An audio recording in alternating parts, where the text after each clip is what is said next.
قرب نوافل ہو یا قرب فرائض، دونوں علوم کسی روحانی آدمی سے یا کسی پیغمبر سے یا کسی اولیاء اللہ کی روح سے منتقل ہوتے ہیں۔ اولیاء اللہ کی ارواح سے منتقل ہونے والے روحانی علوم جس طریقے پر حاصل ہوتے ہیں یا جس طرز فکر کے ساتھ یہ علوم منتقل ہوتے ہیں، ان کا اصطلاحی نام نسبت اویسیہ ہے۔ نسبت اویسیہ کا پہلا انکشاف حضور بڑے پیر صاحب اس طریقے تصرف میں ہوا۔ یہ نسبت ایسی نسبت ہے کہ روح کے اندر علوم منتقل کر دیے جاتے ہیں اور وہاں سے یہ علوم کسی چشمے کی طرح، وہ چشمہ پہاڑ میں ہو یا زمین میں ہو، پھوٹ پڑتا ہے۔ پھر یہی چشمہ یا علوم کا خزانہ اندر اندر بہتے بہتے فوارے کی صورت میں بہ نکلتا ہے۔ حضرت غوث الاعظم کے بعد سے یہ سلسلہ اسی طرح جاری و ساری ہے۔ جیسا کہ عرض کیا گیا کہ نسبت اویسیہ کا فیضان مخفی طور پر ملائے اعلیٰ کے ذریعے یا انبیاء کرام کی ارواح کی معرفت یا قرب فرائض کے اولیاء اللہ کی روح کے واسطے سے ہوتا ہے۔ مطلب یہ ہے کہ نسبت اویسیہ کے لیے کسی ولی اللہ کے مادی جسم کا سامنے ہونا ضروری نہیں ہے۔ یہ نسبت بہت قوی نسبت ہوتی ہے اور اس نسبت کا مظاہرہ بہت دیر میں ہوتا ہے، اور بسا اوقات یہ ہوتا ہے کہ جس بندے کو یہ نسبت حاصل ہے اسے آخر وقت تک نسبت کا علم نہیں ہوتا۔ اولیاء اللہ کی ارواح یا انبیاء کی ارواح یا ملائے اعلیٰ کے ذریعے یہ منتقل ہونے والے روحانی علوم جب عین یا سابقہ میں ذخیرہ ہو کر عین اور سابقہ ان سے بھر جاتے ہیں، یہ روح انسانی یا روح آدم ان سے معمور ہو جاتی ہے، تو یہ روحانی علوم روحانی روح انسانی اور روح آدم سے بہ کر باہر آ جاتے ہیں، اور ان علوم کا بہ نکلنا سالک کے اوپر شہودی کیفیت طاری کر دیتا ہے۔ نسبت اویسیہ کے تحت آنکھ کھلنے والے سالک کی حیثیت بہت زیادہ اہمیت کی حامل ہوتی ہے۔ اکثر ایسا ہوتا ہے کہ پہلی نظر سے مراد پہلا شہود ملائے اعلیٰ کا ہوتا ہے، یعنی انسان کی روحانی آنکھ کھلتی ہے تو نظروں کے سامنے ملائے اعلیٰ آ جاتے ہیں۔ ملائے اعلیٰ سے مراد گروہ جبریل اور گروہ میکائیل ہے۔ ملائے اعلیٰ کا شہود جس زون میں ہوتا ہے، اس زون کا اس مقام کا نام بیت المعمور ہے۔ بیت المعمور عرش کے اوپر کا مقام ہے۔ نسبت سکینہ، نسبت سکینہ وہ نسبت ہے جو نسبت صحابہ کرام کو حاصل تھی۔ یہ بیان کیا جا چکا ہے کہ صحابہ کرام کو سیدنا حضور علیہ الصلوۃ والسلام کی ذات اقدس میں اتنا شغف اور انحماق تھا کہ ان کے عین حضور صلی اللہ علیہ وسلم کی نبوت کے نور سے معمور رہتے تھے۔ نسبت سکینہ کی تعریف یہ ہے کہ پہلے سالک کسی روحانی آدمی کے اندر خود کو جذب کر دیتا ہے، یا کسی روحانی آدمی کی روشنیاں اپنے اندر جذب کر لیتا ہے، خود جذب ہو جاتا ہے یا دوسرے کو اپنے اندر جذب کر لیتا ہے۔ اس کی تعریف میں آتا ہے خود جذب ہو جانا یا دوسرے کو اندر جذب کر لینا، عشق کی تعریف میں آتا ہے۔ جذب ہونے کے بعد یا روحانی آدمی کی روشنیوں کو اپنے اندر جذب کر لینے کے بعد جو کیفیت وارد ہوتی ہے، اسی کیفیت کا نام عشق ہے۔ جذب اور عشق کی کیفیت کے مجموعے کا نام نسبت سکینہ ہے۔ اس نسبت سے سالک کی طرز فکر میں روحانی انسان کی، پیر و مرشد کی، روحانی استاد کی طرز فکر منتقل ہو جاتی ہے۔ اس کے خیالات، تصورات اور احساسات میں اتنی تبدیلی واقع ہو جاتی ہے کہ وہ اپنے پیر و مرشد کی طرح سوچتا ہے اور پیر و مرشد کی طرح اس کے تمام اعمال و افعال ہو جاتے ہیں۔ نسبت عشق یہ ہے کہ سالک کا ذہن پیر و مرشد کی طرز فکر سے جو معمور ہو جاتا ہے، یا پیر و مرشد کی روحانی طرز مرید کے اندر نہ صرف یہ کہ منتقل ہو جاتی ہیں بلکہ متحرک ہو جاتی ہیں، تو مرید کے لطیفے رنگین ہونا شروع ہو جاتے ہیں۔ تصور میں رنگینی سے مراد دوری ہے، یعنی سالک کے لطیفے اپنے ذاتی رنگ سے نکل کر پیر و مرشد کے رنگ میں رنگ جاتے ہیں، اور یہ نسبت جب پیر و مرشد سے منتقل ہو کر لطیفوں کو رنگین کر دیتی ہے، تو چونکہ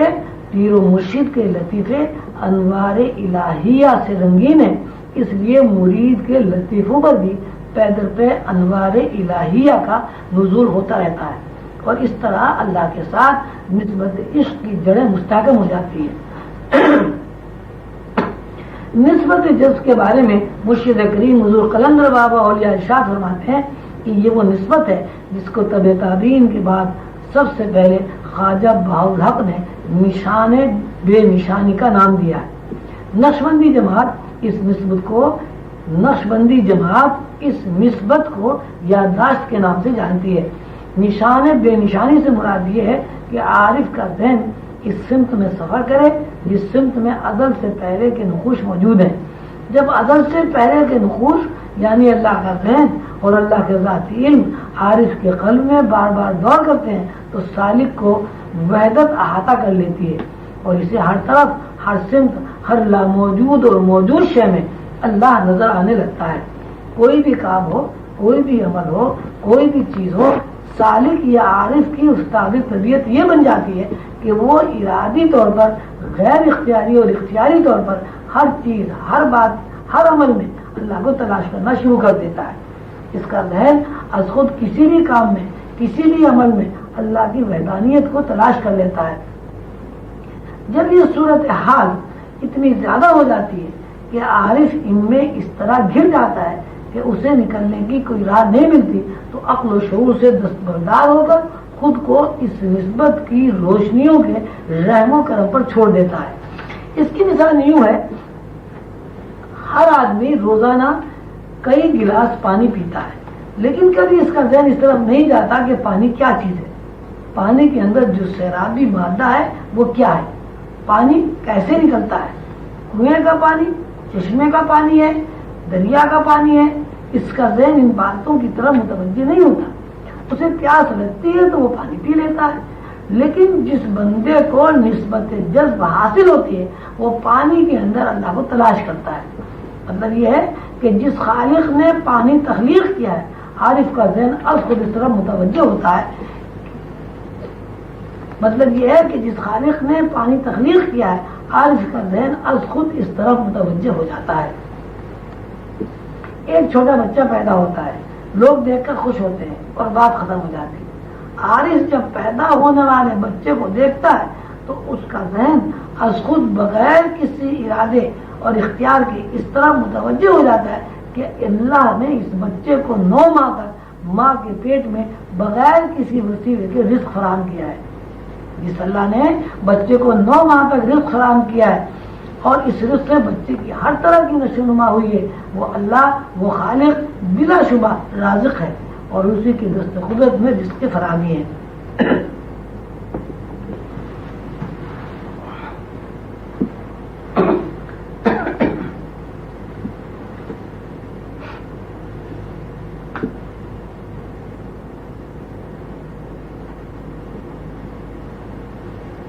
جس اللہ نے بچے کو 9 ماہ تک رزق فراہم کیا ہے، اس رزق سے بچے کی ہر طرح کی نشو نما ہوئی ہے، وہ اللہ، وہ خالق بلا شبہ رازق ہے اور اسی کے دست قدرت میں رزق کی فراہمی ہے۔ آدمی 60 سال کا ہوتا ہے تو کبھی اس طرح ذہن نہیں جاتا کہ آدمی بغیر سوچے سمجھے آگے بڑھ جاتا ہے کہ میں 60 سال کا آدمی کبھی 2 دن کا بچہ تھا۔ نسبت جذب رکھنے والا بندہ بار بار اس بات کا ذہنی طور پر اعادہ کرتا ہے کہ کوئی ہستی اور وہ ہستی اللہ ہے جس نے مجھے 2 دن کے بچے کو 60 سال تک وسائل فراہم کیے۔ رفتہ رفتہ یہ کیفیت اور یہ وعدات قلبی اتنی زیادہ ہو جاتی ہے اور اس نسبت کی شعاؤں کا ہجوم اس قدر وسعت اختیار کر لیتا ہے کہ عارف کا ذہن ہر طرف سے ہٹ کر یہ سوچنا شروع کر دیتا ہے کہ فی الواقع میری اپنی کوئی ہستی نہیں ہے، میری ہستی کے اوپر اللہ کا احاطہ ہے اور اس احاطے ہی میں پیدا ہوا اور اس احاطے ہی میں پروان چڑھا اور اس احاطے ہی میں دنیا سے رخصت ہو کر دوسری دنیا میں منتقل ہو جاؤں گا۔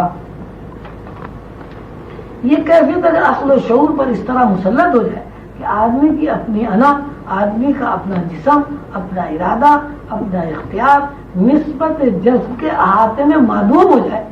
تو آدمی کے اوپر جذب طاری ہو جاتا ہے اور وہ جذب کے عالم میں عقل و شعور سے بے دست و پا